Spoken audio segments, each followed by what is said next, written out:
পা নাই। আমার একজন রুগী আছে এক জায়গায়, ওর একটা কিডনি দরকার। এখন একটা কিডনি বিক্রি করবা কিনা বলো? তোমার তো 2টা কিডনি আছে, বিক্রি করবা? না না, উঠাও, জোর করে উঠাও, উঠাও, উঠাও, উঠাও, কিডনি নিয়ে নেবে, উঠাও, কিডনি বিক্রি করে দেবে। আপনার সাক্ষী আছেন না? কি কান্নাকারি করতেছে নাকি? ও বাজারে একটা ছোট জায়গার মধ্যে এই যে কাঁচা তরকারি বিক্রি করে, বাড়ি থেকে নিয়ে আসছে আর কি। ও তো অবশ্যই অসহায়। তো এই অসহায়ত্ব মানে হচ্ছে ওকে এমনভাবে গ্রাস করছে। ওর কথা হচ্ছে যে আমি কিডনি তরকারি বিক্রি করে দিব টাকার মাধ্যমে। 135 টাকার মাল কত টাকা দিব তোমারে? হ্যাঁ, পাইকারি। অনলি 60 টাকা। এই 500 টাকা নোট দিলাম, ভাঙতি দাও। ভাঙতি নাই? যাই হোক, আমি খুশি হয়ে তোমাকে 500 টাকা দিয়ে দিলাম। এই মালগুলো আমি নিয়ে নিলাম, ঠিক আছে? এই মালগুলো কেউ কিনবেন?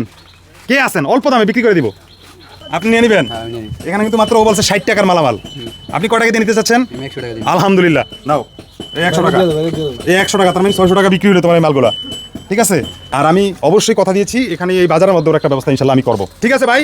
আপনারাও দোয়া করবেন আর এই ধরনের মানুষের পাশে থাকার চেষ্টা করবেন।